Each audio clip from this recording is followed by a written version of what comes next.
अस्सलाम वालेकुम, good morning, welcome to our show Gupshup. और मैं हूँ आपकी होस्ट अर्शिया हुसैन। और मैं हूँ आपकी होस्ट और दोस्त सना कादर। और मैं हूँ आपकी होस्ट कायनात काज़मी। और मैं हूँ आपकी host Anam Gauhar. My name is Yunus Khan.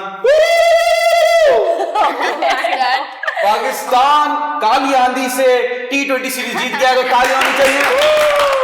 छा गए ये पाकिस्तान के शाहीन जो है, ये छा गए हैं। अब कोई नहीं है।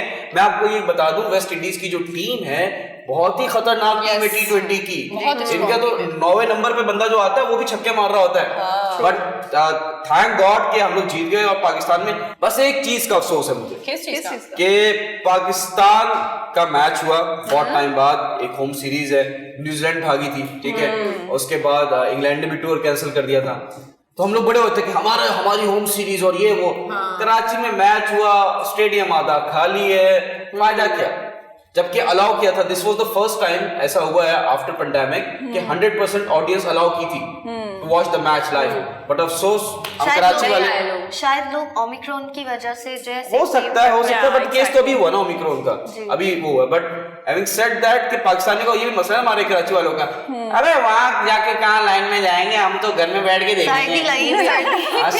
सर्दी के डर से हम गए नहीं है। हाँ ये बात है, लेकिन लास्ट टाइम जो मतलब हमारे जितने भी क्रिकेट के शायकीन है वो काफी मायूस भी हो गए थे, क्योंकि वो गए, उन्होंने सारी जो है वो टिकट भी ले ली थी, वहां पर बैठ भी गए थे, वो एनर्जी थी, लेकिन लास्ट मोमेंट पर जो है वो कैंसिल हो गई पूरी। मुझे लगता है कि पाकिस्तान में जो ये सिटीज की अगर हम बात करें ना, तो ये पंजाब साइड पे ज्यादा शौक है, यहाँ पे फैंस ज्यादा है एज कम्पेयर टू अगर हम, क्योंकि सिंध में तो कराची है, यहाँ पे स्टेडियम है, एक नेशनल स्टेडियम है।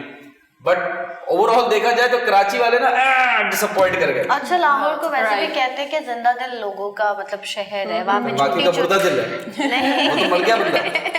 नहीं, आई मीन जैसे कराची के लोग हैं वो थोड़ा सेफ्टी पर्पस को भी माइंड में रखते हैं, और बहुत सारी चीजें जैसे कि सर्दी आपने कहा, ये इश्यूज भी हो सकते हैं। लेकिन लाहौर के लोग कुछ भी हो, चाहे ओमिक्रॉन आए या कुछ भी हो, वो निकल आते हैं रोड पर। कराची के लोग पूरा आलसी वो निकल आते हैं कुछ भी हो। कराची के लोग सेलिब्रेट कंफर्ट जोन में अपने घर पे बैठ के देखना पसंद है, बड़ा कोजी से माहौल है, इतना अच्छे माहौल है, सबको लगा होगा कि नहीं हमें घर में देख के ज्यादा अच्छा लग सकता है। और अनम, दूसरी चीज ये है कि मुझे लगता है कराची में सर्दी भी बहुत कम पड़ती है और लगती भी बहुत ज्यादा है। आई मीन आती भी थोड़े टाइम के लिए और लगती भी बहुत ज्यादा है। ये बात तो नहीं है ना, ये मौसम जैसे चेंज होता है ना, हर दूसरा बंदा कराची में बहुत नाजुक है कराची वाले, हम बड़े नाजुक हैं, हम मम्मी डैडी बच्चे हम बड़े नाजुक हैं। सारी लड़कियां छुई मुई बन जाती हैं। As Yunus said कि फिर भी खुशखबरी ये है कि हम काली आंधी से जीत गए। ये अगर ताली होनी चाहिए। अगर आपको लग रहा है ये खुशखबरी है, तो आपकी सोच है ना, जो मैं आपको अगली खुशखबरी फेंकने वाला हूँ।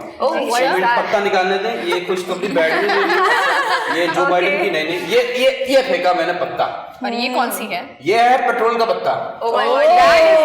अल्लाह का शुक्र अदा करें, हम सब जाके नफल की नमाज पढ़ें, अल्लाह का शुक्र अदा करें, और हम कहेंगे 5 रुपए सस्ता हो गया पेट्रोल।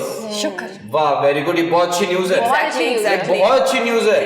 मैं आपको मजे की बात बताऊं कि देखें, पेट्रोल जो है ना, दुनिया का सबसे ज्यादा जो रिसोर्स जो है वो यूज होता है एज रिसोर्सेज।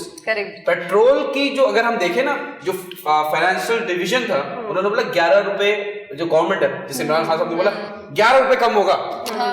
फाइनेंशियल डिवीजन जो है, जो फाइनेंशियल देखती है, वो यूं निकली, थोड़ा सा कम कर ले, तो मुका करके उन लोगों ने 5 रुपए कम कर दिया। लेकिन अच्छी बात है, पहला स्टेप है, आगे और जाएगा। दुनिया में अभी पेट्रोल की प्राइसेस बहुत ज्यादा है। अगर आप हांगकांग चले जाएं, जाने का तो शौक नहीं किसी को, जा भी नहीं सकते, बहुत मुश्किल काम है, लेकिन अगर आप हांगकांग चले जाएं, वहां पे $2.5 का लीटर है। $2.5। सना कैलकुलेटर बताएं कितने बने पाकिस्तानी? 442 रुपए। ये कौन सा टिंग टिंग टिंग ये वाला कैलकुलेटर है? आपने कैलकुलेटर की बैटरी चेंज कर आवाज कर रहा है, ठीक है। 444 रुपए का 1 लीटर। अगर आप समझे कि अगर हम वहां जा रहे हैं, क्या हो गया? अच्छा जी, 444 रुपए का अगर लीटर है, आप वहां जाए, आप मुझे बताएं, वहां पे अगर आप जाएंगे, जो हमें यहाँ पे कराची चलता है, अबे जानी 100 का डाल दे, तो ये जो 100 रुपए वाला है ना, वहां पे जाएंगे तो बोलेंगे क्या होगा? हांगकांग गया बंदा, कराची वाला से बोला यानी 100 का डाल दे, उसने यूं डाला, बेटा सूंघ और निकल। ये हो रहा है वहां पे, ठीक है। अब यहाँ पे आ जाए, क्योंकि मैं आपको थोड़ा सा बताता हूँ ये क्या है। एक तो होता है IMF आपको बोलता है कि ये फाइनेंशियल जो आपकी पॉलिसीज हैं, ये टैक्सेस होंगे ताकि आपकी जो इकोनॉमी वो ग्रो करे और नेक्स्ट टाइम आप आके हमसे कर्जा ना मांगे, ठीक है। एक तो ये होता है। अब आ जाए पीछे थोड़ा सा पास में चलते हैं, रिक्शा स्टार्ट किया, टाइम मशीन में बैठे चले, जान दे उस्ताद, जान दे आगे बंद, हाँ, ये हम पहुंच गए 1973 में। 1973 में क्या हुआ? OPEC, organisation of petroleum exporting countries. ये वेनेजुएला जो एक कंट्री है, उसके पास दुनिया जहां का पेट्रोल है भाई, वहां पे आपको 50 रुपए की पूरी टंकी फुल हो जाएगी। ओह माय गॉड, इतना पेट्रोल! ये क्या अच्छा, हाँ, ठीक है। समझो ना, आज के 50 रुपए, उधर के 1 रुपया होगा शायद। वैसे भी आप पुराने जमाने के सनम। Coming back to this, OPEC ने क्या किया, जिसमें सऊदी अरब भी, इराक भी, ईरान, इन्होंने एक बना ली अपनी, क्योंकि उससे पहले इतना ऑयल जो रिजर्व थे वो मिले नहीं थे दुनिया में। अब कनाडा के पास भी, ब्राजील के पास भी, सबके पास अपने अपने ऑयल रिजर्व है। उन्होंने बना लिया कि हम इसकी जो मॉनिटरिंग का रेट है, जो ये एक्सपोर्ट होगा या इंपोर्ट होगा, इसका हम डिसाइड करेंगे। जी हाँ। 1973 में यूएस पे सैंक्शन लगा दिया था ये ओपेक ने कि हम नहीं दे रहे आपको।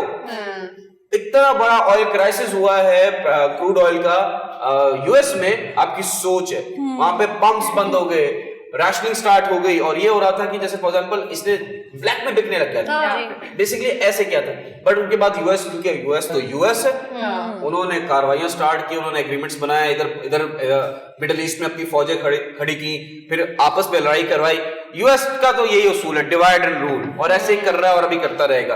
अब दूसरा जो, क्योंकि बेसिकली जो है ना, ऑयल बैरल की गेम है, जो हम सुनते ना यार ऑयल बैरल महंगे हो गए, ये बेसिकली गेम है। अच्छा यूनुस, मेरा एक सवाल है, ये ऑयल बैरल होता क्या है? मतलब ये इसने क्या पैनिक फैलाया हुआ है? देखें, ऑयल बैरल सिंपल सी बात है, एक बैरल है जिसमें ऑयल है। इससे डिटेल चाहिए ना, अच्छा, डिटेल थोड़ी सी वजाहत करेंगे तो पता चलेगा। 159 लीटर्स होते हैं इसमें क्रूड ऑयल के। क्रूड ऑयल क्या है समझे कि बेसिक रॉ फॉर्म है, उससे फिर जेट फ्यूल भी बनता है, उससे डीजल भी बनता है, उससे दूसरे तेल भी बनते हैं, और पेट्रोल भी बनता है, डीजल भी बनता है। ये क्रूड ऑयल बेसिकली है। आप चले जाए, इंसान तब इस दुनिया में आया था, तब भी ये रिजर्व्स थे, और बहुत सारे जो विद पैस ऑफ टाइम ये लोगों के पास आता गया। सिंस 1915 1915 नहीं, 15 कहीं और आ जाएंगे, पुलिस आ जाएगी, नहीं 1915 जो है, वहां से फ्रॉम दैट ईयर गाड़ियां आई। उससे पहले कोल को एज अ रिसोर्स यूज करते थे, फिर फैक्ट्रीज आया, फिर पेट्रोल और डीजल, और फिर ये चीजें यूज होती रही। ऑयल बैरल बेसिकली क्या है? एक बैरल है जिसमें, क्योंकि उस टाइम पे एक्सपोर्ट करते हुए या ट्रांसपोर्ट करते हुए आसान होता था, इसलिए उन्होंने एक ऑयल बैरल बना दिया। तो एक ऑयल बैरल की जब स्टार्टिंग की थी, वो फॉर एग्जांपल $1 थी, नाउ इट्स अराउंड $85। उसमें 159 लीटर्स आता है क्रूड ऑयल, जिससे फर्दर पेट्रोल बनता है, डीजल बनता है, दूसरे ऑयल्स बनते हैं। Crude oil the raw form, right? अच्छा यूनुस, आपने जैसे कि ऑयल का टॉपिक, ये टॉपिक ऐसा रिच टॉपिक है कि इसमें आप मजीद जान सकते हैं। अगर आप देखा जाए तो बहुत सारी कंट्रीज की आपस में ऑयल की वजह से लड़ाई होती है, और फिर रीजन कुछ और दे दिया जाता है कि सऊदी अरब और ईरान को भी कि शिया सुन्नी, there is a lots of rumours. But आप मुझे ये बताएं कि इस ऑयल में डिमांड कहा जाता है, रेट्स जो है इसकी डिमांड वगैरह, ये क्या चक्कर है? ये बेहतर बेसिकली दुनिया का असूल है कि कोई भी चीज की प्राइस अगर हम डिटरमाइन करना चाहते हैं, वो बेसिकली 2 रूल्स हैं, डिमांड एंड सप्लाई। मैं प्रोड्यूस कर रहा हूँ, इसकी अनम की जो है डिमांड है, मैंने इनको सप्लाई करना है, बेसिकली उस पे बनता है। बट ऑयल ऐसी चीज है जिसमें तीसरी चीज ऐड हो जाती है, डिमांड, सप्लाई एंड जियोपॉलिटिक्स। अब फॉर एग्जांपल यूएस भी प्रोड्यूस करता है ऑयल, ये ओपेक भी करते हैं। जियोपॉलिटिक्स क्या? जियोपॉलिटिक्स जो मुल्कों के बीच में पॉलिटिक्स हो रही है, जो एक दूसरे को नीचा दिखाने के लिए, एक दूसरे बिजनेस या इकोनॉमिक ग्रो करने के लिए, ये बेसिकली जियोपॉलिटिक्स होता है। अब क्या हुआ कि फॉर एग्जांपल ओपेक 2014 में कॉन्फ्रेंस हुई ओपेक की और यूएस की। यूएस वालों ने बोला कि क्योंकि प्राइस जो है पेट्रोल की या ऑयल की वो कम होती जा रही है, और बहुत खतरनाक कम होती जा रही है, और एक पॉइंट ऐसा आ गया था कि सऊदी अरब और यूएस आपस में लड़ गए थे। लेकिन मैं बताऊंगा ये बात जो लड़ाई हुई है, असल में क्या लड़ाई हुई है, इस ब्रेक के बाद। Welcome back. ब्रेक से पहले हम बात कर रहे थे कि क्या ऐसी चीज है जो पेट्रोल की प्राइस को डिटरमाइन करती है। उसमें बेसिकली चीज 2-3 चीजें, डिमांड, सप्लाई एंड जियोपॉलिटिक्स। मैं आपको बता दूं 2014 में what happened between US and Saudi Arab, petrol के प्राइस जो क्रूड ऑयल के प्राइस थे, ऑयल बैरल के, वो कम होती जाती है बिकॉज सप्लाई बहुत ज्यादा आ गई थी। सऊदी अरब बहुत ज्यादा प्रोड्यूस कर रहा था, यूएस भी प्रोड्यूस कर रहा था। यूएस वालों ने बोला क्योंकि प्राइस ऑयल की कम होती जा रही है और सप्लाई प्रोडक्शन ज्यादा हो रही है, उन्होंने बोला आप कम करें प्रोडक्शन। जो ओपेक वाले थे उन्होंने बोला आप कम करें, हम क्यों कम करें, आप कम करें। बेसिकली ये सिर्फ पॉलिटिक्स की गेम है। 85 ट्रिलियन लीटर्स क्रूड ऑयल मौजूद है इस दुनिया में। इट्स ऑल अबाउट कि आप कब इस रिजर्व को खोलते हैं। एग्जैक्टली यूनुस, हम सब ने न्यूज़ सुनी होगी और ऑडियंस को भी यकीनन पता होगा कि नाइजीरिया पे भी कुछ इसी तरह से एक आई थी न्यूज़ कि नाइजीरिया की सी पे जो है बहुत ज़्यादा ऑयल जो है इससे देखिए डिसएडवांटेजेस बहुत हैं, बहुत सारी टेक्नोलॉजी। यूएस के पास टेक्नोलॉजी क्रूड ऑयल निकालने के लिए बहुत सारा, जैसे फॉर एग्जांपल हमारे यहाँ गैस भी निकालते हैं, बहुत सारी गैस जाया हो रही है। सेम गोज, ऐसी टेक्नोलॉजी लोगों के पास है, इतनी अच्छी नहीं है जिससे ऑयल भी जाया हो रहा है, जो क्रूड ऑयल निकाल रहे हैं वो भी जाया होता जा रहा है। क्या हुआ, नाइजीरिया में स्पिल हुआ, बहुत सारी जो बोट्स हैं, जो बड़ी बड़ी शिप्स हैं, वो ट्रैवल करती है, अगर वो हो गई, बर्बाद हो गई, डूब गई, तो वो ऑयल जो समुद्र में चला गया। नाइजीरिया में फ्रॉम द पास्ट 50 या 60 इयर्स वहां पे उनके जो एड है वहां पे ऑयल रिजर्व था नियर द सी, वो स्पिल होता गया, खोद तो दिया उन्होंने, उनको संभालना नहीं आ रहा। अच्छा यूनुस, मैं आपसे ये सवाल पूछना चाहूंगी जो कि हमारे अवाम भी जानना चाहेंगे, वो ये है कि आखिर क्या रीजन है जो पाकिस्तान के अंदर जो है वो हम सही से स्टोर नहीं कर पा रहे पेट्रोल को, ये जो बहरान आता है उसकी क्या वजूहत है? देखिए यहाँ भी पॉलिटिक्स है।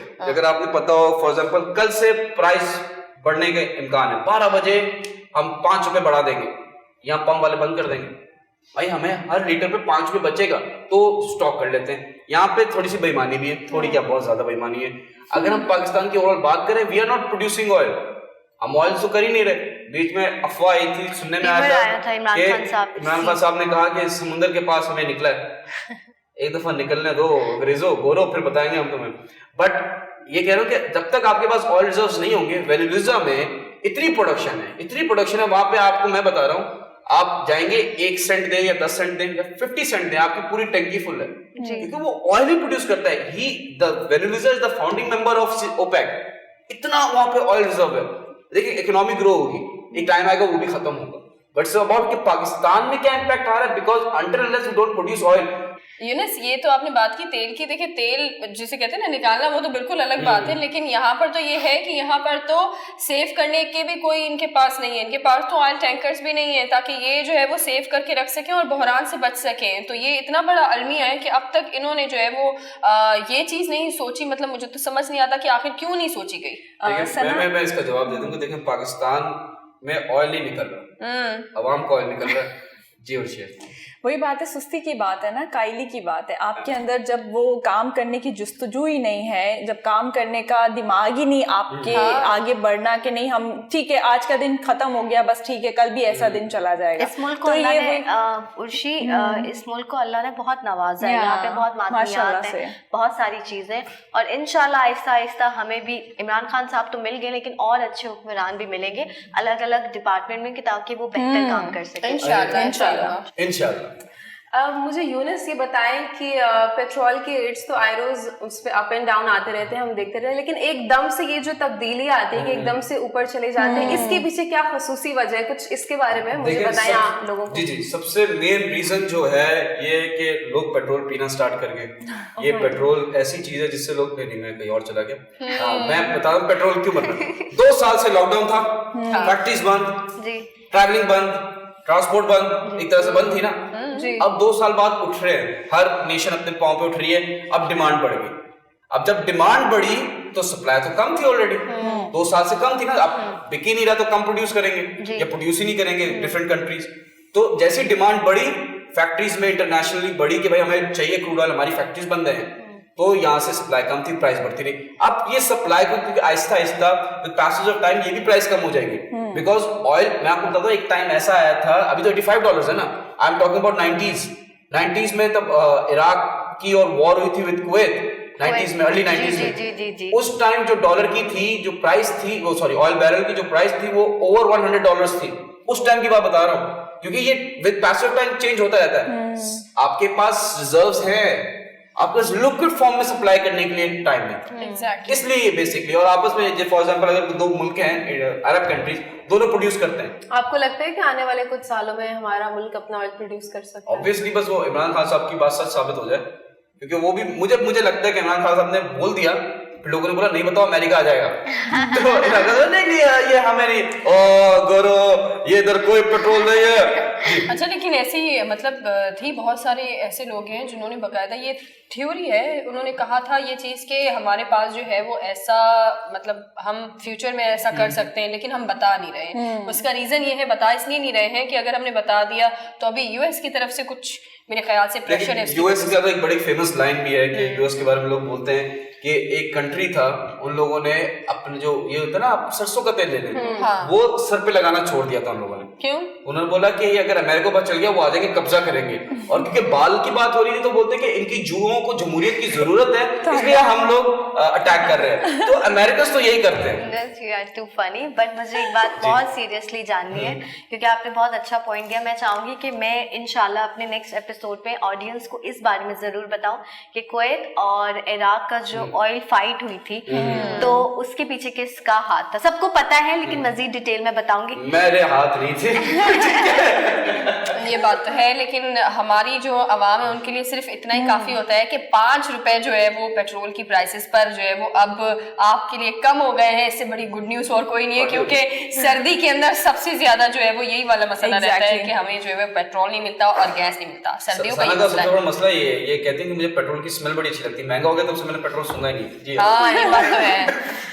मुझे लगता है इन सब लोगों को ना काउंसलिंग की जरूरत है, जो इस तरीके की अजीबोगरीब एक्टिविटीज में इन्वॉल्व है। लेकिन सर्दियों की बात हो रही है तो मैं सर्दियों के हवाले से मेरे पास एक बहुत ही अच्छी खबर है जो मैं आप सबके साथ शेयर करना चाहूंगी। और स्पेशली जो, क्योंकि सुबह के टाइम में हम जब चाय का कप लेके टीवी के आगे बैठे होते हैं तो ज्यादातर खवातीन ही देख रही होती है। तो आपके बच्चों के लिए मेरे पास एक बड़ी ताजा तरीन सी क्या कहना चाहिए, खुश कर देने वाली खबर है। आपका मूड भी अच्छा हो जाएगा और आपकी सुबह भी रंगीन हो जाएगी। लेकिन वो मैं आपको बताऊंगी इस ब्रेक के बाद, तो कहीं नहीं जाएगा, हमारे साथ रहेगा। मिलते हैं ब्रेक के बाद। Welcome back. तो वो खवातीन जो अपना सांस थामे बैठी थी कि अभी मैं कुछ ऐसा बताने वाली हूँ कि जिससे उनको लगेगा कि ये तो वाकई हमने हमारा पूरा दिन ही अच्छा कर दिया है और हमारा मूड सबसे ज्यादा अच्छा कर दिया। क्योंकि बच्चे एक ऐसी चीज है कि जो आंटीज होती हैं या जो खवातीन होती हैं, जो माएँ होती हैं स्पेशली, तो उनका ये रहता है कि हमारे, वैसे तो सभी अपने बच्चों से बहुत प्यार करते हैं, लेकिन एक फन वे में मैं बोल रही हूँ कि वो जब उनके ना कुछ एक लिस्ट होता है, एक टाइम टेबल होता है कि बच्चे जब स्कूल जाएंगे तो हम ये छोटी सी बात ऐड करना चाहूंगी। जैसे कि आप आंटी कह रही हैं तो वो मत बोलें, क्योंकि मुझे लगता है कि हमारी जितनी भी खूबसूरत माएँ बहनें हैं वो जरा यंग सुनना पसंद करती है। तो प्लीज आप वो छोटा सा चीज बिल्कुल। बहुत सारे जो लोग हैं वो एतराज करते हैं, लेकिन मैंने बड़े प्यार और मोहब्बत में बोला, क्योंकि जैसे आपको आंटी बोलना, अगर कोई बोला आप कह रही, मुझे, मैं पर्सनली बताऊं, मैंने कहा सेम गोज विद यू, मुझे भी बड़ा पसंद है। क्योंकि आंटी, ये जो औरत आंटी का मतलब होता है औरत, and I am really proud that I am an औरत। तो औरत का लेबल जहाँ लगता है दैट मीन्स समझदार, सेंसिबल, मैच्योर्ड। लड़की इस थोड़ी ना समझ चुलबुल। तो मुझे औरत का पर्सनली बड़ा पसंद है। You are fine. I'm okay if somebody is calling me auntie. Yeah, all right, and I'm auntie.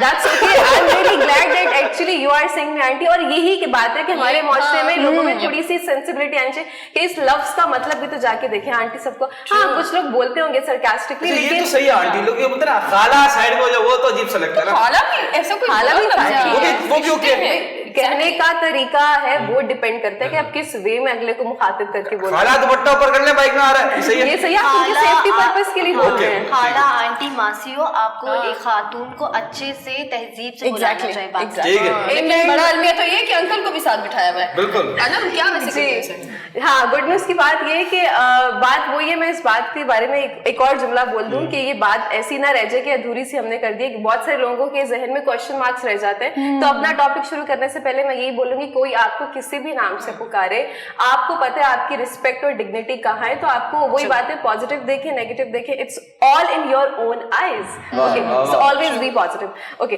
Now coming back to my topic which is really interesting for my beautiful ladies out there, जो कि घर में बैठ के मेरा show, हमारा show देख रही हैं, और उनके बच्चों के जो कि स्पेशली मैरिड हैं। मैं ये गुड न्यूज लाई हूं कि अब आपके बच्चों की छुट्टियां, गुड न्यूज है लेकिन अभी आपको बैड न्यूज लगी, डिले हो गई हैं। अब से आपके बच्चों की छुट्टियां होंगी 25 दिसंबर से लेके 4 जनवरी तक। अब आप बोलेंगी कि इसमें गुड न्यूज कहाँ है? इसमें गुड न्यूज है, लेकिन गुड न्यूज देखें ये कि जब होता क्या है कि शुरू से एक पैटर्न चलता आ रहा है, जब एक्सट्रीम्स, वैसे तो एक्सट्रीम आती नहीं, लेकिन जो यहाँ पे थोड़ी सी भी आती है उसको हम एक्सट्रीम बोल देते हैं।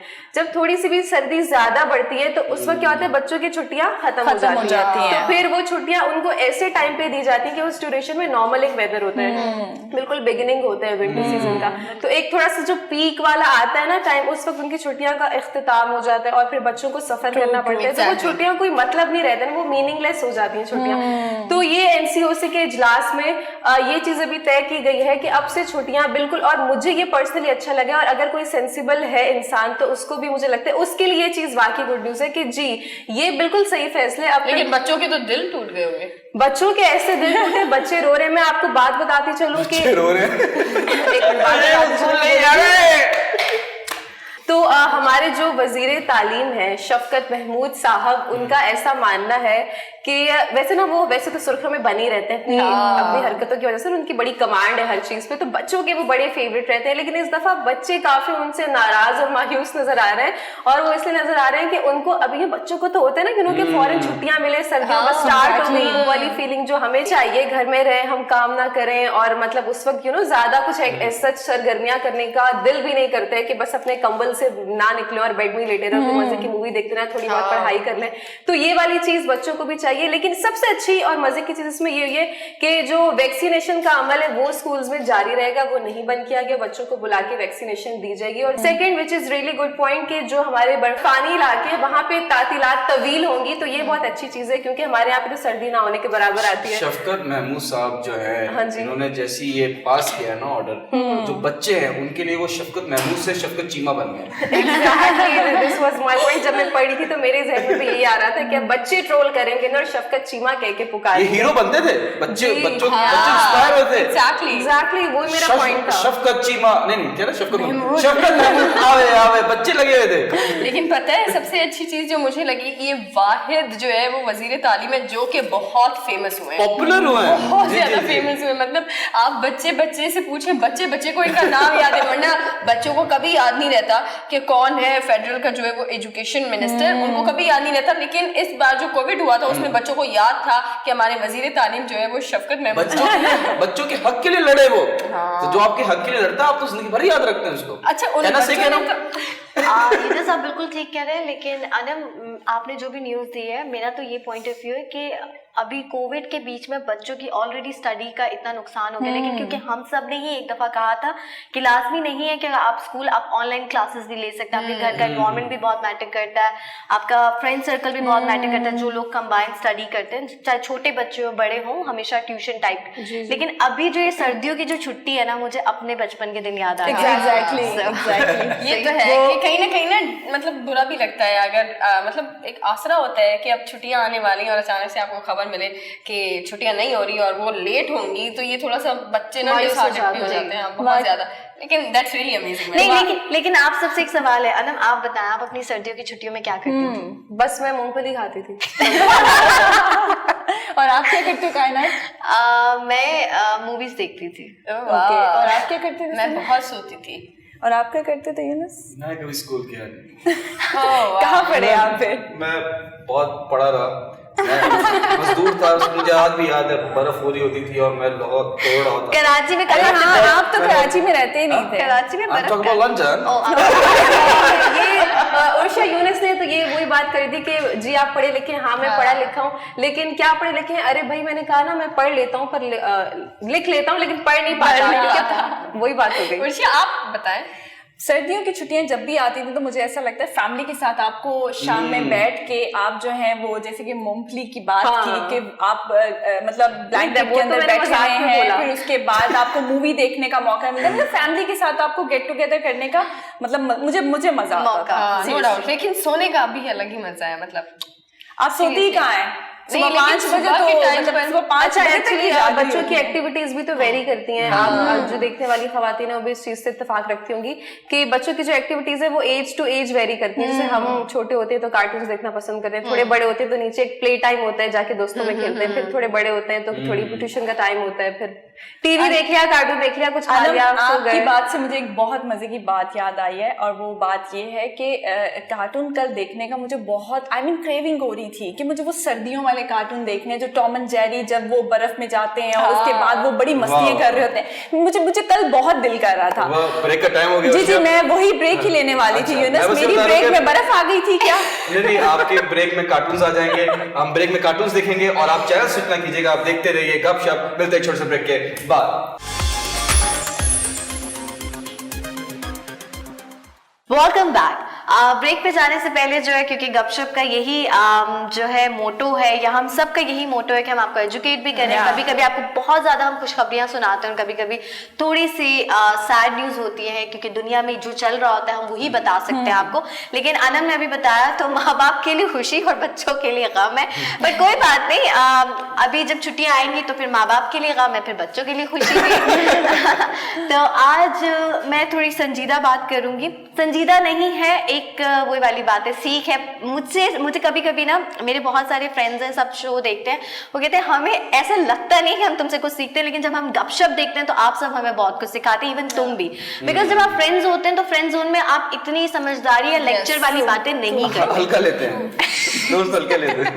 एग्जैक्टली, फ्रेंड्स आपको कभी भी वो नहीं। लेकिन जब हमारे शो से उन्होंने कहा कि हम डे बाय डे सीख रहे हैं, जैसे ब्रेन डैमेज वाली बात पर यूनस ने भी बहुत सारी इनपुट। कभी क्या होता है कि हम न्यूज लेकर आते हैं, लेकिन आप लोगों के इनपुट जो है लोगों को ज्यादा अच्छा समझ आता है। तो अभी बात ये करूंगी कि 22 साल क्या उम्र होती है यूनस? 22 साल इज इक्वल टू 22। 22 साल उम्र जिस इंसान की होगी उसमें कितनी अनम और यूनस और आप सब बताएं कितनी मेच्योरिटी होगी? आजकल बहुत ज्यादा नहीं होती, बिल्कुल भी नहीं है। मेच्योरिटी का एज से बताऊं सीरियसली तो कोई ताल्लुक नहीं है, माय ओपिनियन। या आपके तजुर्बों और एक्सपोजर से आपको आती है। कुछ लोग छोटी में, कुछ लोग 40s में भी मैंने देखे नहीं होते। एग्जैक्टली। हाँ, लेकिन 20, 22 बिल्कुल भी अभी नहीं जो है। जनरल ओपिनियन हमारी इस एज ब्रैकेट के लोग मेच्योर नहीं है, वेरी ऑनेस्ट। मेच्योर नहीं है और बहुत सारी चीजें ऐसी कर लेते हैं कि कभी कभी उनका भी नाम खराब हो सकता है, मुल्क का भी नाम खराब हो सकता है, उनकी जिंदगी खराब हो सकती है, मुल्क पे भी कहीं ना कहीं जो है वो एक तरह से दाग लग जाता है। तो वो दाग कभी उनकी फैमिली को भी सामना करना पड़ता है, उनकी पूरी जिंदगी जो है वो इस तरह से हो सकती है कि वो समझाते समझाते ही गुजर जाए कि मैंने ये नहीं किया या मुझसे ये नहीं हुआ। मैं बात करूंगी 22 साल जवान की, जो कि अभी कुछ ही दिनों पहले, गुज़श्ता दिनों पहले जो है गिरफ्तार हुए इंडियन बॉर्डर के ऊपर। लाइक इंडियन जो बॉर्डर है, एरिया जो है श्री गंगानगर जो है वो एरिया था और राजस्थान के पास था। और वहां से उन्हें गिरफ्तार किया गया। वो एक पाकिस्तानी नेशनल थे जिनका नाम मोहम्मद आमिर, जो 22 साल थे और जिनका ताल्लुक जो है भावलपुर से था। क्यों, क्या रीजन रहा? जी, अब मैं आपको मजीद बताऊंगी कि रीजन क्या था। उनको गिरफ्तार किया और उनसे इन्वेस्टिगेशन की गई है, और इन्वेस्टिगेशन जिन्होंने की है वो उनका पहले मैं थोड़ा सा आपको तारुफ कर दूं, फिर ताकि उन्होंने क्या बयान किया है उनके बारे में, पूरी इन्वेस्टिगेशन क्या उन्होंने मीडिया को जो है न्यूज दी है कि ये कौन थे, क्या थे और क्यों आए थे यहाँ पर इंडिया। क्योंकि उन्होंने बॉर्डर जो है इलीगल तरीके से क्रॉस की है। ठीक है, एसपी जो आनंद शर्मा है, उन्होंने जब लड़की का इन्वेस्टिगेशन किया तो उन्होंने बताया कि बीएसएफ की जो फोर्स है, मतलब जो टीम है, उन्होंने इनको गिरफ्तार किया, हिरासत में लिया। बीएसएफ का मतलब है बॉर्डर सिक्योरिटी फोर्स। और इनकी क्या होता है, किस तरह से जो है, मतलब गश्त कह लें आप, इनकी एक पेट्रोलियम गाड़ी जो है वो गश्त कर रही होती है और ये जा रहा था, बॉर्डर क्रॉस करते हुए जा रहे थे। अभी तक आप लोग सोच रहे होंगे कि क्या ऐसी आफत थी कि बॉर्डर क्रॉस करें। अच्छा, मैं यहाँ पे एक बात बताती हूँ कि जिसपे आप सब शौक हो जाएंगे और ऑडियंस भी सुनने वाली शौक हो जाएगी। जो रिमोट बॉर्डर जो इन्होंने लोकेशन थी जो इन्होंने क्रॉस की थी, और ये कहाँ जाना चाहते थे, ये जाना चाहते थे मुंबई। अब मुंबई ये जाना चाहते थे और मुंबई से जो जिस जगह पे इनको गिरफ्तार किया गया वहां से 1200 किलोमीटर, 1200 किलोमीटर जो है, मतलब उसका फर्क है, डिस्टेंस है 1200 किलोमीटर। और ये इनसे जब पूछा गया कि कैसे जाओगे मुंबई, तो ही सेड कि पैदल जाऊंगा, पैदल जाऊंगा। बहुत गट्सी इंसान। मुझे रीजन चाहिए कि मुंबई क्यों जा रहा है। अच्छा यूनिस, जब इनके इन्वेस्टिगेशन किया गया और रीजन जो है, अगर आप थोड़ा सा सब्र करें तो मैं इसकी रीजन एंड में दूं, पहले मैं बताऊं कि इन्वेस्टिगेशन के टाइम क्या हुआ है। ठीक है, जब इनको हिरासत में लिया गया, इन लड़के को जब हिरासत में लिया और इनसे थोड़ी तफ्तीश की सख्त तरीके से, और पहले तो इनकी चेकिंग की तो इनके पास सिर्फ एक फोन और कुछ इंडियन करेंसी थी, और इनसे कहा इनको स्पाई बनाने की, मतलब पहले तो इनको स्पाई बताया कि स्पाई है और इस तरह से ये वो, पागल बनकर आया है, बहुत सारी चीजें ऐसी की गई। फिर मजीद इनकी जब इन्वेस्टिगेशन हुई, इस पे इंटेलिजेंट की भी एजेंसीज जो है ऐड ऑन उनको किया गया और कहा कि आप इनसे सवाल जवाब पूछे, जिस तरह की भी वो लोग इन्वेस्टिगेशन करते हैं। तो पता ये चला कि इन्होंने पहले जो है इंडियन जो एम्बेसी है वहां से ट्राई किया था, वीजा लेने की कोशिश की थी, बट इनका वीजा रिजेक्ट हो गया। जब वीजा रिजेक्ट हुआ तो क्योंकि फेसबुक पे इनकी एक लड़की से दोस्ती हुई, इन्हें उस लड़की से प्यार हुआ। वो लड़की एक इंडियन नेशनल थी और रहती थी मुंबई में रहती थी। उन्हें प्यार हुआ और उस प्यार के चक्कर में आज ये एक जासूस बन गए इंडिया की। I was about to connect this. That is the reason I was asking for the reason.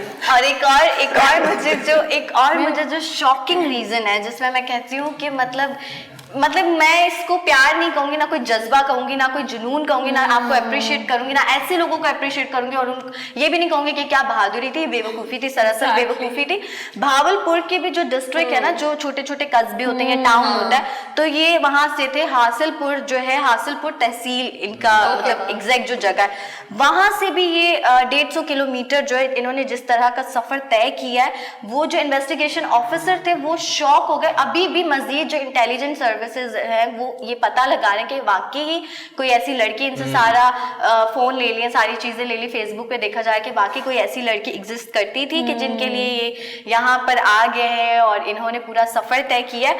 और जब उनसे पूछा कि कैसे जाओगे तो कहते हैं मुझे पता नहीं, मैं वॉक करके जाऊंगा। लेकिन ऐसा ना हो कोई फेक अकाउंट हो और मैं ये कह रहा हूँ कोई लड़का ना निकला है। इश्क ने निकम्मा कर दिया गालिब। हम भी बहुत काम के शख्स थे। मुझे ऐसा लगता है कि मतलब वाकई में इंसान इतना पागल हो सकता है प्यार अभी तो मोहब्बत खैर में? इतना पागल है कि उनको वहाँ डंडे पड़ रहे हैं और यहाँ उनके वालिदैन जो है टेंशन से, और उन्होंने बाकायदा राब्ता किया पूरी मीडिया में इस चीज का चर्चा। मैं ये कहना चाहती हूँ कि ये जो आपने बोला कि वाकई लोग प्यार में ऐसे पागल होते हैं, तो प्यार is a really heavy term itself. प्यार नहीं है ये, दिस इज फिजिकल अटैचमेंट या अट्रैक्शन है, इसके और बहुत सारे कॉज हैं, लेकिन प्यार तो बिल्कुल ऐसा नहीं होता। पाकिस्तान में चैट और कॉल्स पे कौन सा प्यार होता है? What is love then? What is love for you? I want to know your opinions.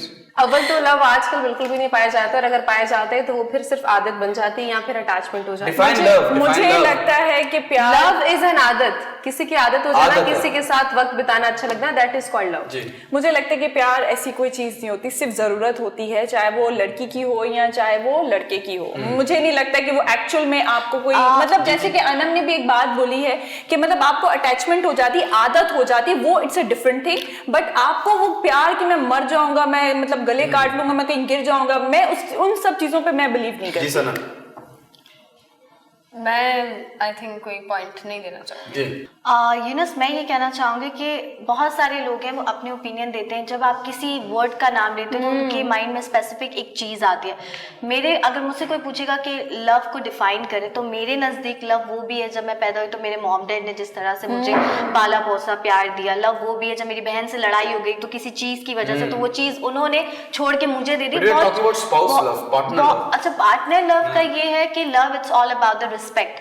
अगर कोई कहना कि मैं प्यार करता हूँ और वो मेरी रिस्पेक्ट नहीं करता तो मुझे लगेगा कि प्यार नहीं है, ये सिर्फ अपनी कुछ शराइत मानने के लिए, मनवाने के लिए सिर्फ एक डेफिनेशन मुझे दे दी है। मैं रिस्पेक्ट से बात कहना चाहूंगी। नहीं, मैं एक रिस्पेक्ट से बात कहना चाहूंगी। वाकई कायनात की बात से मैं बिल्कुल इस बात पे मुत्तफिक हूँ कि रिस्पेक्ट होना बहुत ज़रूरी है। मैंने अक्सर ऐसे लोगों को देखा कि लव मैरिजेस होती हैं, उसके बाद जो रिएक्शन होता है कि ना तो वो औरत रिस्पेक्ट कर रही होती है ना वो मर्द रिस्पेक्ट। अच्छा, मैं ब्रेक का टाइम हो गया, मैं बस एक जल्दी से एक छोटा सा मैं यहाँ पे बात ऐड कर दूं ताकि लोग मुझे ये ना कहें कि आपने जब स्टार्टिंग में बोला कि मुल्क की इज्जत और मुल्क की बका, क्योंकि यहाँ पर ये चीज़ें बहुत ऑब्जेक्शन उस वे में भी। मैंने मुल्क की इज्जत और बका इसलिए कहा जब आनंद शर्मा ने मीडिया को इंटरव्यू दिया और आनंद शर्मा जो एसपी थे जो पूरे केस को देख रहे तो उन्होंने कहा कि बड़ी हैरानगी की बात है, यहाँ पर तो बॉर्डर पर आया, हमने मुंबई नहीं जाने दिया और गिरफ्तार कर लिया। मुझे ये समझ नहीं आ रहा कि पाकिस्तानी बॉर्डर से ये कैसे क्रॉस हो गया। एग्जैक्टली, ये बहुत बड़ी बात है। कायनात बहुत अच्छा आपने एक्सप्लेन किया, बट मैं बस ये कह रहा था कि प्यार की डेफिनेशन बता रहे थे तो मैं ही बताता हूँ। प्यार जिंदगी, प्यार दोस्ती है। अगर वो मेरी सबसे अच्छी दोस्त नहीं बन पाई तो वो मेरा प्यार है। मिलते हैं छोटे से ब्रेक के बाद।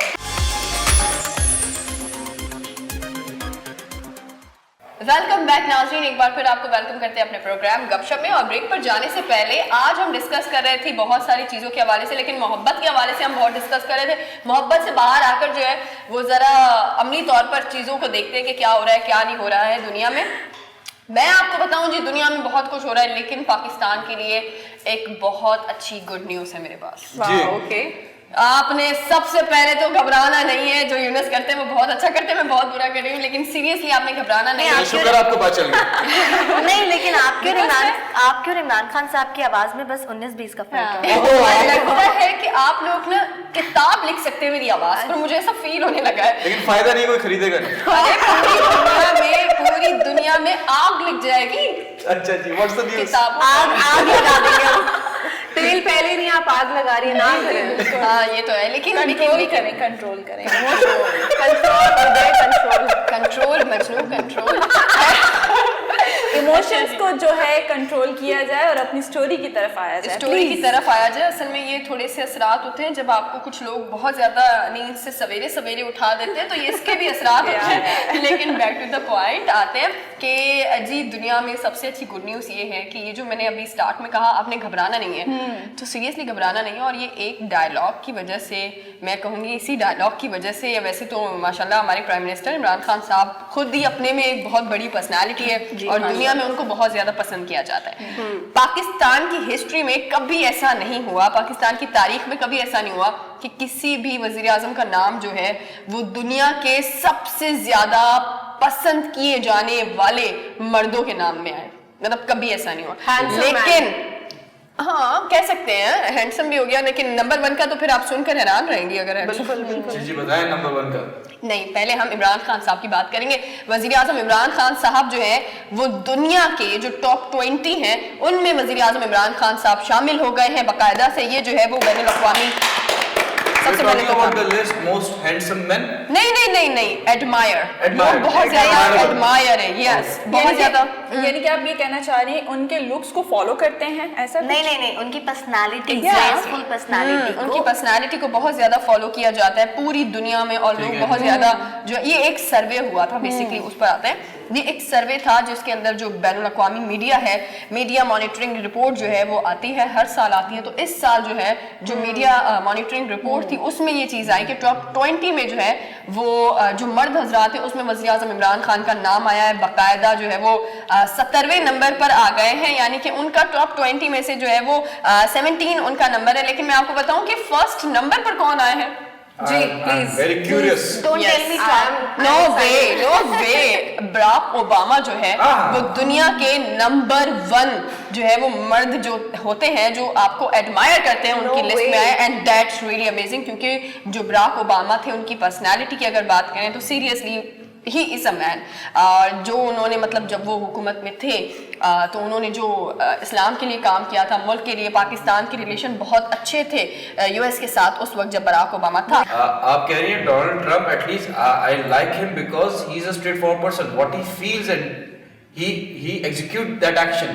Apart from, देखिए Barack Obama is a very favorite personality of mine, but उनके जो actions थे ड्यूरिंग हिज टेन्योर, हमारी गवर्नमेंट भी कोई खास उस टाइम अच्छी नहीं थी। एग्जैक्टली। तो समझ रहे कि वो चीज मुझे थोड़ी सी लगी रिगार्डिंग, आप ड्रोन हमलों की बात कर लें, आप अफगानिस्तान की वॉर को लेके देख लें, तो वो वाली सारी चीजें अगर ये जो बाइडेन अगर नहीं निकालता तो ये अगले 100 साल तक फंसे रहते। आप ये कह सकते हैं कि बराक ओबामा ने अपनी कौम के लोगों के लिए बहुत काम किया। ठीक है अंडरस्टूड, हर बंदा अपनी कौम के लिए करेगा। या ये कह सकते हैं कि जो एग्जैक्टली जो ब्लैक थे यानी कि अभी भी ब्लैक हैं यूएस में खास तौर पर, उनको बहुत ज्यादा साइडलाइन किया जाता है। लेकिन जो अमेरिका है उसकी भी हिस्ट्री में पहली बार ऐसा हुआ कि कोई ब्लैक जो है वो वहाँ का प्रेसिडेंट बना, और ये बहुत अच्छी चीज है, हर इंसान को हक होता है। और बराक ओबामा ने यूएस के अंदर रहकर जो वहाँ के ब्लैक थे उनके लिए काफी ज्यादा आवाज उठाई, हर जगह पर उन्होंने आवाज उठाई। तो मुझे पर्सनली भी लगता है कि मतलब अभी ट्रम्प और बाइडेन से तो आई थिंक बेहतर है बहुत ज्यादा। लेकिन सेकंड नंबर पर जो है वो आए जी बिल गेट्स, जिनसे बहुत ज्यादा दुनिया एडमायर है, और वो सेकंड नंबर पर आए हैं। उनका अलग ही नाम है, नो डाउट। जो कोविड में उन्होंने काम किया है पूरी दुनिया के लिए, बहुत ज्यादा मतलब वैक्सीन से लेकर हर चीज में जो बिल गेट्स हैं वो काफी ज्यादा नजर आए हैं, और ये अच्छी चीज है। मुझे ऐसा लगता है कि काम करना भी चाहिए, अगर आपके पास इतना पैसा है तो दो आवाम को ही देना चाहिए। और तीसरे नंबर पर जो है वो आए हैं जी चाइना के प्रेसिडेंट शी जिनपिंग जो है वो तीसरे नंबर पर आए हैं, क्योंकि उन्होंने जो है वो कोविड के अंदर स्पेशली बहुत ज्यादा काम किया है। उन्होंने तमाम तर जो ममालिक है उनकी मदद भी की है, वैक्सीन से लेकर हर चीज में। और चीन और पाकिस्तान दोस्त है, शी तो उन्होंने भी जो है शी जिनपिंग, हाँ हाँ, तो उन्होंने भी जो है वो बहुत ज्यादा काम किया है एंड दैट्स गुड। और जी चौथे नंबर पर मेरे फेवरेट, समथिंग योर फेवरेट, आपके फेवरेट, बहुत ज्यादा मोदी। नो वे क्रिस्टियानो रोनाल्डो जो है वो चौथे नंबर पर आए हैं और नो डाउट मैं तो बहुत ज्यादा जो है वो एडमायर हूँ उनसे, जो उनकी जर्नी है आई जस्ट लव इट। अगर मैं उनकी जर्नी के हवाले से थोड़ा सा बताऊं कि मुझसे कोई पूछे कि मैं किससे बहुत ज्यादा इंस्पायर हूँ, तो मैं हमेशा जो है वो मैं रोनाल्डो का ही नाम लेती हूँ। उसका रीजन ये है कि उसकी अगर आप मतलब उसकी अगर डॉक्यूमेंट्रीज देखें या आप अगर हिस्ट्री देखें ना, तो उसमें आपको नजर आता है कि वो आपको सड़क में से झाड़ू निकालते हुए नजर आते हैं।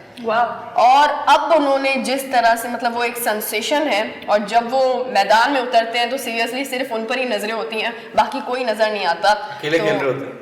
हाँ, ये सब मैं मतलब उनको तो इतना भी कहा जाता है कि एग्जैक्टली उनको इतना तक कहा जाता है कि वो रोबोट है या कौन है, मतलब जितनी ऊपर वो छलांगे मारते हैं और कोई नहीं लगा सकता। लेकिन मुझे बहुत ज्यादा पर्सनली जो है रोनाल्डो इज बेटर। और 5वें नंबर पर जी जैकी चैन है, 5वें नंबर पर जैकी चैन है, और जो है वो 6 नंबर जो है उन्होंने लिया है एलन मस्क, जिनके हवाले से यूनस तो बहुत ज्यादा हमने गुज़िश्ता हाँ उन्होंने हमने आई थिंक हमारा जो कल का प्रोग्राम था अगर आप देखें तो हमने बहुत ज्यादा यूनस ने जो है वो उनकी हिस्ट्री भी बताई है कि वो क्या करते हैं क्या नहीं करते हैं। कनाडा से हासिल की, हाँ सारी कुछ हिस्ट्री बताई है। तो आप अगर आपने ये मिस किया है तो आप यूट्यूब पर जाकर देख भी सकते हैं। अब जी आते हैं फीमेल पर कि ये तो हो गई मर्द हजरात की बात, अब आते हैं खवातीन पर कि खवातीन में जो है वो कौन सी सबसे ज्यादा पूरी दुनिया में जो है वो पसंद की जाती हैं शख्सियत, और कौन ऐसी है जो एडमायर करती हैं।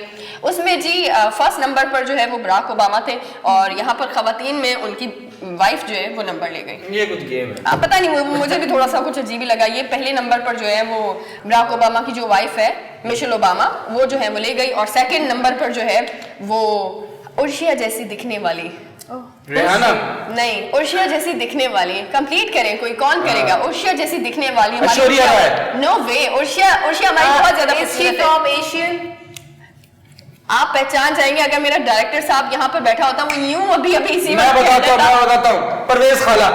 और नो वे यूनस, मैंने आपकी बात थोड़ी ना की थी, बता रहे हैं एंजेलिना जोले जो कि उर्शिया जो है उनसे थोड़ा मिलती है, लेकिन वो हमारी उर्शिया बहुत ज्यादा माशाल्लाह से खूबसूरत है। वो सेकंड नंबर पर आई है। तीसरे नंबर पर जी क्वीन एलिजाबेथ जो है वो आई है। और हमारे यहाँ पर अगर मैं बैठती हूँ तो पॉइंट आऊँ तो मलाला यूसुफजई जो है वो टॉप 20 हाँ, तो उनसे बहुत ज्यादा जो लोग हैं वो काफी ज्यादा एडमायर हैं, दैट्स रियली अमेजिंग। हम चाहते हैं कि पाकिस्तान के इसी तरह से जो लोग हैं वो अपना नाम बनाते रहें। अब तक कोई ऐसा सियासी बंदा जो है वो कभी इस टॉप 20 की लिस्ट में शामिल नहीं हुआ, क्योंकि तब्दीली जो है वो अब आ चुकी है। नॉनदलेस 2 लोग आ चुके हैं यस, और ये बहुत अच्छी बात है। लेकिन इस तरह की बहुत सारी चीजें जो आज हम आपके साथ डिस्कस करने वाले हैं, तो आपने हमारे साथ ही रहना है और देखते रहे Gupshup. Welcome back once again. मैं आप सबको बताना चाहती हूँ कि हमारे जो देखने वाले, हमारे शो को पसंद करने वाले, उन्होंने फिर से हमें बहुत सारे व्यूज और अपने मैसेजेस भेजे। पहले तो उनके लिए तालियां।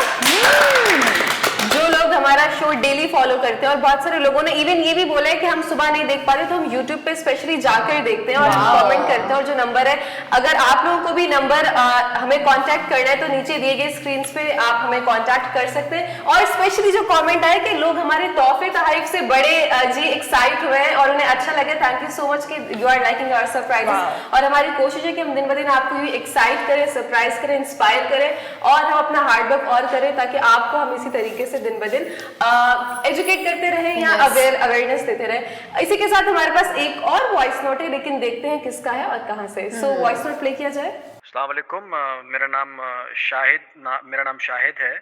मैं बेसिकली ज़्यादातर दुबई में होता हूँ। तो आपका शो जो है वो मैं यूट्यूब पे ऐसे ही स्क्रॉल कर रहा था तो मुझे अचानक से मेरी नज़र पड़ी गपशप। तो नाम ने काफ़ी मुझे जो है वो एक्साइट किया। मैंने कहा ये तो बड़ा ज़बरदस्त, क्योंकि हम दोस्तों में काफ़ी जो है ना नॉर्मली बात करते हैं तो हम यही कहते हैं यार और बताओ क्या हाल है, गपशप करते हैं, आओ बैठो। तो नाम ने जब मुझे फैसिनेट किया तो फिर मैं जाके जब आपका चैनल क्लिक किया, जब देखा तो बहुत ही खूबसूरत चेहरे देखने को मिले मुझे और बहुत ही प्यारे लगे आप। मैं तकरीबन कोई 2 दिन से मैंने जाके काफ़ी आपके प्रीवियस शोज़ भी देखे तो मुझे काफ़ी अच्छा लगा आपका शो और काफ़ी अच्छा काम कर रहे हैं आप लोग, बहुत बहुत मुबारक हो।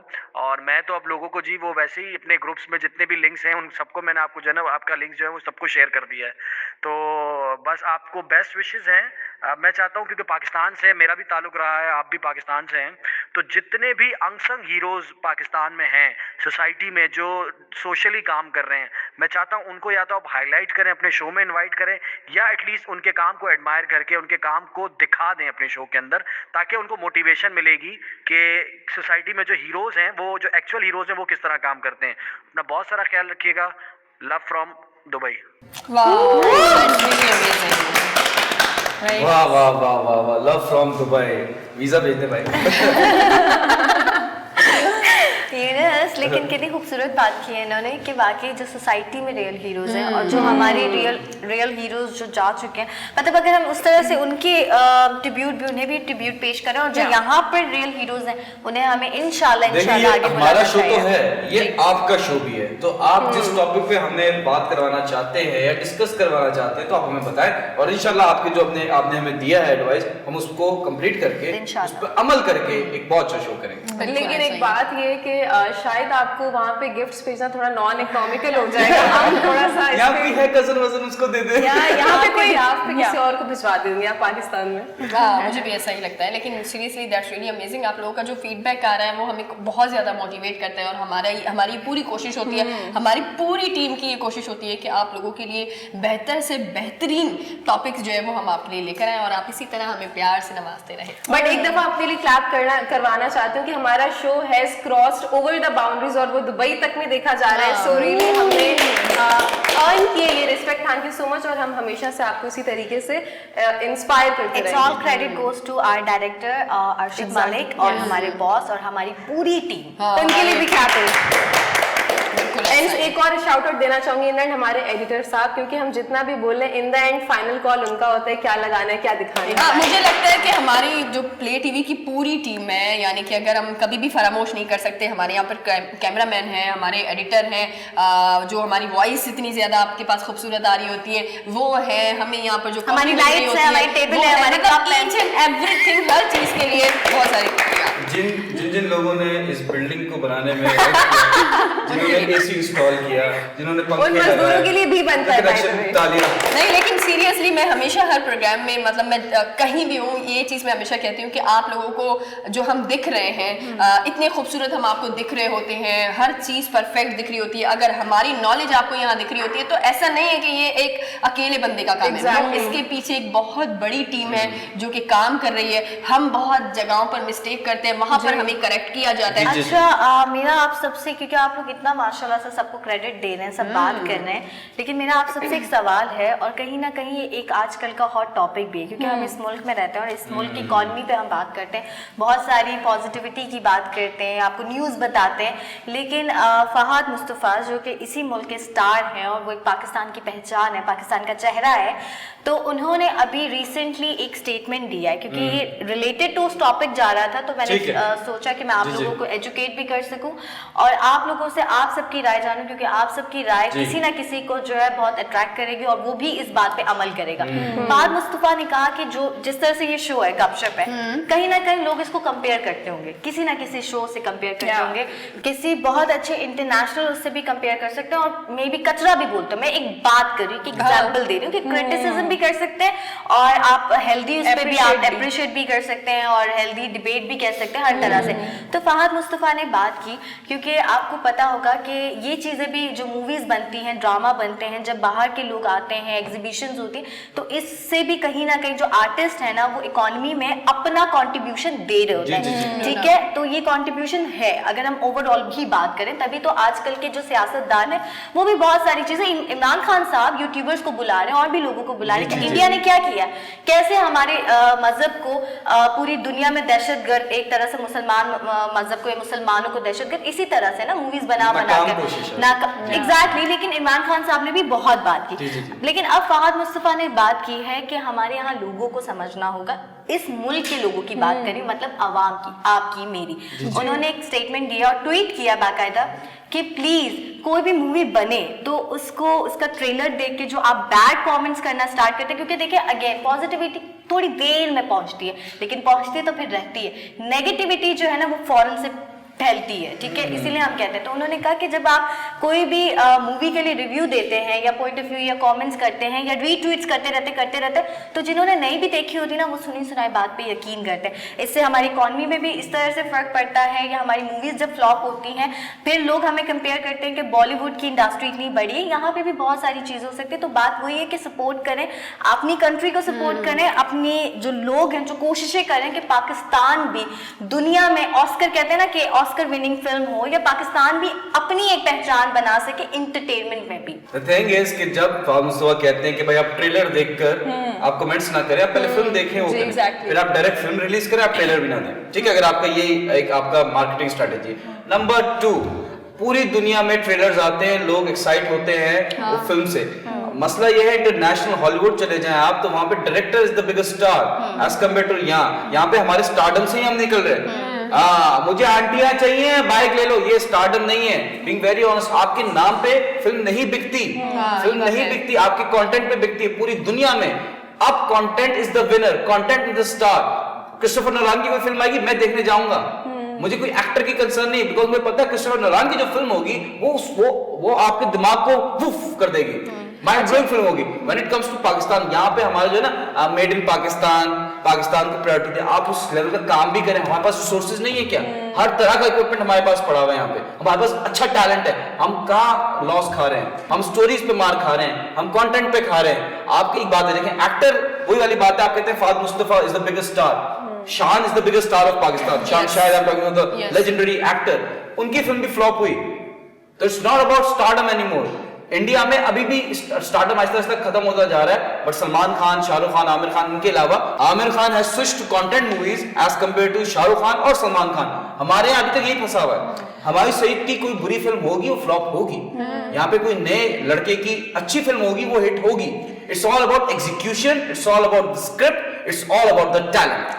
यूनस, इसमें मैं भी एक बात ऐड करना चाहूंगी। I mean, आपसे थोड़ी सी डिफरेंट है, वो ये है कि बुक का कवर जैसे हम देखते हैं डिसाइड कर लेते हैं कि ये नेगेटिव ही है, क्योंकि आप पूरी बुक पढ़ते ही नहीं है और आप लोग नेगेटिव कमेंट्स करना शुरू कर देते हैं। क्यों करना शुरू कर देते हैं? जब आप मूवी का ट्रेलर भी देखते हैं, अच्छा ये मूवी अच्छी नहीं होगी, ये ऐसी होगी, तो वो वही बात है कि जब आप नेगेटिविटी आप फैलाते हैं तो ऑटोमेटिकली वो इतनी स्प्रेड हो चुकी होती कि मतलब जिसने मूवी देखनी भी होगी ना, वो भी नहीं मूवी देखता। अच्छा, मुझे पर्सनली ये लगता है, क्योंकि मैं फिल्म्स बहुत कम देखती हूँ, तो मुझे जितना लगता है, जितना मैंने देखा है, मैं कार्टून नेटवर्क तो बहुत शौक से देखती हूँ। वो किसी और दिन डिबेट करेंगे कि किसको कौन सा ज्यादा कार्टून जो है पसंद है, लेकिन मैं यहाँ पर ये कहूँ, देखिए हर जगह पर जो है वो दो पहलू होते हैं हर चीज के, नेगेटिव भी होते हैं, पॉजिटिव भी होते हैं। कुछ लोग हमेशा नेगेटिव कमेंट्स करते हैं, कुछ लोग पॉजिटिव कमेंट्स करते हैं, और फिल्म का फ्लॉप हो जाना, फिल्म का हिट हो जाना, इट्स पार्ट ऑफ लाइफ, ये गेम की तरह है। सो इसको जो है वो हल्की तरह से ले, इतना जज्बाती ना हो। In my opinion trailer is something जो आपका इंटरेस्ट ना बिल्डअप होना शुरू होता है। तो कभी कभी ऐसा होता है कि कंटेंट, जैसे कि मुझे हर तरह की मूवी, मुझे साईफाई नहीं पसंद और वो मूवी का कंटेंट थोड़ा रोमांटिक है, तो मुझे अच्छी लग रही है तो मैं देखूंगी। तो ये वो लोग हैं जिनको फहद मुस्तफा कह रहे हैं कि भाई वो कंटेंट उनके मतलब का नहीं है, तो वो तो उसको क्रिटिसाइज करेंगे ना, और क्रिटिक्स का वैसे भी कभी किसी से जमता नहीं है। तो जिसको जो अपने मतलब की चीज देखनी है वो उस पर गुड कमेंट देगा, जिसको नहीं देखती वो ट्रेलर देख के बोलेगा कि नहीं। तो ये आपका वो ये एक तरह से टैक्टिक्स है, आपको अच्छी भी लग सकती है। Exactly, this is it. Exactly, लेकिन यहाँ पर जो है वो but you can first break पे जाने से पहले आई वांट टू, बिकॉज मैंने ये आवाज उनकी रेज की थी और मेरा पॉइंट ऑफ व्यू है, अगेन अच्छा लगे बुरा लगे, रिमोट आपके हाथ में, चीजें आपके हाथ में, थिएटर पे ना जाए, लेकिन बात ये ना करें, कंपैरिजन ना करें कि हमारे मुल्क की ये इकोनॉमी नहीं है, हमारे मुल्क की मूवीज अच्छी नहीं है, हमारे मुल्क के एक्टर्स अच्छे नहीं, ये काम जज करना आपका काम नहीं है। और इसी बात पर इस नेगेटिविटी वाली चीज को रेज करें, पॉजिटिव रहें, पॉजिटिव ही फैलाए, पॉजिटिविटी फैलाए। और इसी बात में जाते हैं छोटे से ब्रेक पे। ब्रेक के बाद होगा हमारे साथ एक और थोड़ा फड़कता टॉपिक, हम करेंगे मजीद गपशप में गपशप। Welcome back. अभी हम बात कर रहे थे फहद मुस्तफा साहब की, क्योंकि उन्होंने जो भी उन्होंने कमेंट्स किए या लोगों ने कमेंट्स किए या उनके बारे में अच्छा बोलते हैं। मुझे ऐसा लगता है कि कोई भी एक्टर है उसके अंदर एक ताकत होनी चाहिए कि उनके बारे में कोई नेगेटिव भी कह सकता है, पॉजिटिव भी कह सकता है। जैसे छोटी सी मैं कह दूं, I am going to give you a key to happiness. Do you know what is the key to happiness? The key to happiness is love yourself. साड़ू की और ये बोले साड़ू की, ये हो गया साड़ू की, वो हो गया साड़ू की, खुश रहेंगे जी। कंटिन्यू। अब आपने सब कुछ बोल दिया थे सानवी की। तो मैं अपने टॉपिक की तरफ आती हूँ कि जैसे कि मैंने कल अपने टॉपिक में काफ़ी बॉडी के बारे में बताई थी, ऑर्गन्स के बारे में बताया था कि कैसे इंजर्ड होते हैं, बट आज मैं स्पेसिफिकली पानी के बारे में बताऊंगी। सबको पता होगा कि पानी इस्तेमाल तो किया जाता है और मतलब मुझे ऐसा लगता है कि वो ज्यादती भी हो जाती है समटाइम। जैसे कि एक ग्लास किसी ने पिया, किसी ने मुझे कहा है कि जी आप 24 घंटे में आपने 10 ग्लास पीना है। साथ साथ अपनी हेल्थ को भी देखेंगे। और दूसरी चीज मैं आपको बताती भी चलूं कि ये पानी किस किस टाइम पे आपको फायदे कर सकता है, वो मैं आज आपको बताऊंगी। पहला ग्लास आपको कब पीना है? जब आप नहाने के लिए जा रहे हैं, जैसे कि आपको मतलब नहाना है 2 घंटे बाद या 1 घंटे बाद, तो आप नहाने से पहले 1 ग्लास पिएंगे। क्यों पिएंगे वो मैं आपको बताती हूँ कि आपका जो ब्लड प्रेशर होगा वो नॉर्मल हो जाएगा, चाहे वो हाई भी होगा लो भी होगा, तो आपका जो ब्लड प्रेशर है वो नॉर्मल हो जाएगा। दूसरी चीज, 1 ग्लास पानी आपको और कब पीना है वो मैं आपको बताती हूँ। सोने से पहले 1-2 घंटा पहले आपको पानी पीना है, क्योंकि जब आप सोते हैं तो आपकी पूरी बॉडी रिलैक्स हो रही होती है। आप जैसे कि मैं अक्सर मेरे साथ ऐसा होता है कि मैं पानी पी के नहीं सोती, तो ये वाकई में पानी पीना बहुत जरूरी है। आपका जो गला है वो पूरा ड्राई हो जाता है, जब आपको फंदा भी लगता है या फिर आपको सांस की प्रॉब्लम हो जाती है, तो जो ग्लैंड्स होंगे वो आपके ड्राई नहीं रहेंगे, वेट रहेंगे, और उससे आपको फंदा भी लगेगा और आपको खांसी भी नहीं आएगी। Does it varies from person to person? मैंने आई हैव सीन पीपल जो बिल्कुल सोने से पहले पानी पी लेते हैं और रख भी लेते हैं कि नींद में अगर सुबह उठे तो फिर पानी पी लें। नहीं, वो थोड़ा सा वो नुकसानदेह है। या एग्जैक्टली वो थोड़ा नुकसानदेह भी, नो मी टू जी, वो थोड़ा नुकसानदेह कह सकते हैं कि आप सोने से जैसे आप बिस्तर पर लेटने लगे तो पानी पीना है, ऐसा कुछ नहीं मैं कह रही। मैं 2-3 घंटे पहले की बात कह रही हूँ कि आपको सोने से पहले एटलीस्ट आपको वॉक करनी है, आपको टीवी देखनी है, तो आप सोने वाले हैं, मतलब आप हार्डली 1 घंटे बाद तो आप जो है वो पानी पी सकते हैं। और इससे एक और चीज भी होगी, आपको हार्ट अटैक नहीं होगा। आपके जो हार्ट की जो रनिंग है वो बहुत अच्छे और बेहतर तरीके से रहेगी।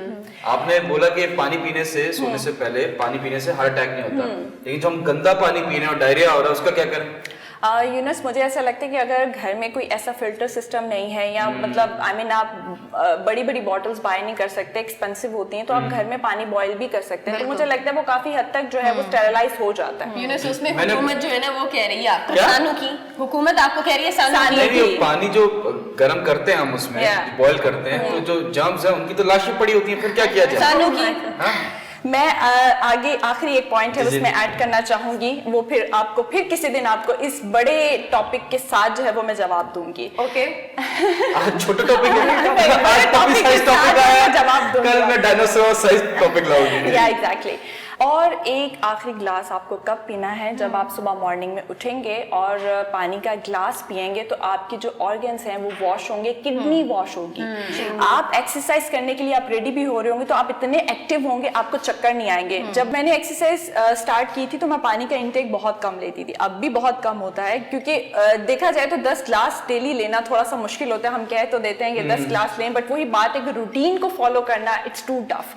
जैसे कि वही बात है कि आप जब पानी का इंटेक कम लेते हैं तो आपकी बॉडी जो है वो डिहाइड्रेट हो जाती है, तो फिर आपकी बॉडी को हाइड्रेट करने के लिए आपको पानी या जूसेस का इस्तेमाल लाजमी करना चाहिए। एक चीज मैं आप लोगों को बता दूं कि अगर आप करेले का जूस अगर आप डेली रूटीन में ले लेंगे ना तो आपके लिए इतना बेस्ट है, इतना बेस्ट है। आपका वेट लॉस भी होगा और आप इतने एनर्जेटिक रहेंगे कि जैसे कि कल हमारी अनम ने बताया था कि वो गाजर का जो है वो उन्होंने एक फॉर्मूला बताया था, वो इतना मुफीद है। और ये जो मैं आपको बता रही हूँ करेले का जूस, ये आप अगर अपनी रूटीन में लें, आपको शुगर भी नहीं होगी, आपको ब्लड प्रेशर की भी प्रॉब्लम नहीं होगी और आपका जो वेट है वो भी लूज होगा। इसमें बस एक चीज ऐड कर दूं क्विकली कि if you are chain smoker, जो बहुत सारे स्मोकर्स हैं, करेले का juice once in a week आपका डिटॉक्स करता है लंग्स वगैरह। जी भाई, गाजर तो एक्सेप्टेबल है, लेकिन करेले का जूस पीने के लिए कोई मंत्र ही पढ़ना पड़ेगा, ऐसे नहीं किया जाएगा। यस, बिल्कुल यूनस, आप बिल्कुल ठीक कह रहे हैं। नाक को पकड़ के और आप पी सकते हैं, इसलिए अगर आप उसको ये समझेंगे ना कि ये दवाई है, दवाई के तौर पे अगर आपको लेना है और आपको पता चल, मुझे ऐसा लगता है कि अगर आप अपने आप से प्यार करते हैं तो आप ऐसी चीजें यूज करें तो मुझे लगता है वो फिट भी रहेगा, खूबसूरत भी रहेगा, एंड उसके साथ साथ आपको पिंपल्स भी नहीं होंगे। ओह माय गॉड, लड़कियों के लिए एक बहुत रास की बात आ गई है। लड़कियों के लिए, बॉयज के लिए भी, बॉयज को भी पिंपल्स काफी फ्रेश रहती है। तो आप भी पिया करें। मैं बिल्कुल नहीं पीती, बहुत कड़वा होता है। मैं अभी पूछने वाली थी कि वो इतना ज्यादा कड़वा होता है। चीनी डाल के पी सकते हैं?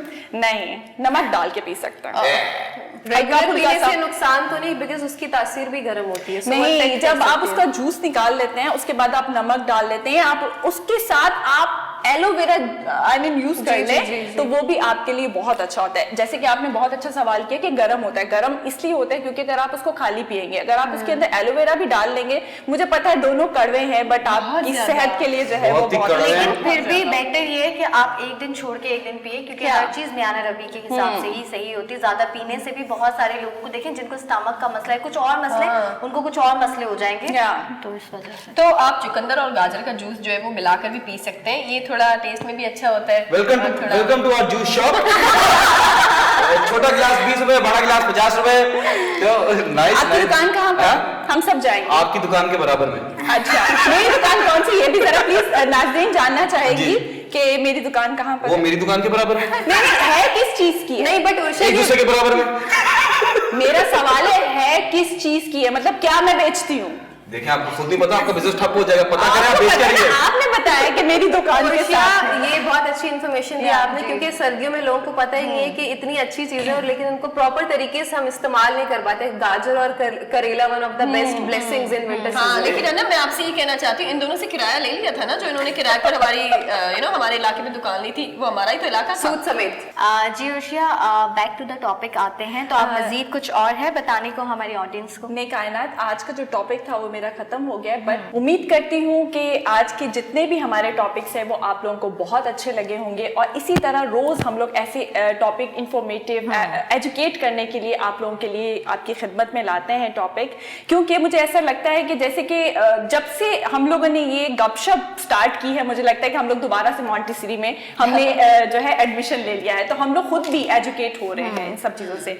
सो हमारे प्रोग्राम का टाइम भी खत्म हो रहा है, और जाते जाते एक पोइट्री आप लोगों को डेडिकेट करना चाहूंगी, आपकी खिदमत में पेश करना चाहूंगी, प्लीज मुलाहिजा फरमाइएगा। और मुझे लगता है जितने भी हमारे को होस्ट हैं वो सबको बहुत सपोर्ट करते हैं, तो आज मुझे भी सपोर्ट करेंगे। All the best. So, प्यार से मुझको तकती आंखें, प्यार से मुझको तकती आंखें, उनकी नीली नीली आंखें, वाह वाह।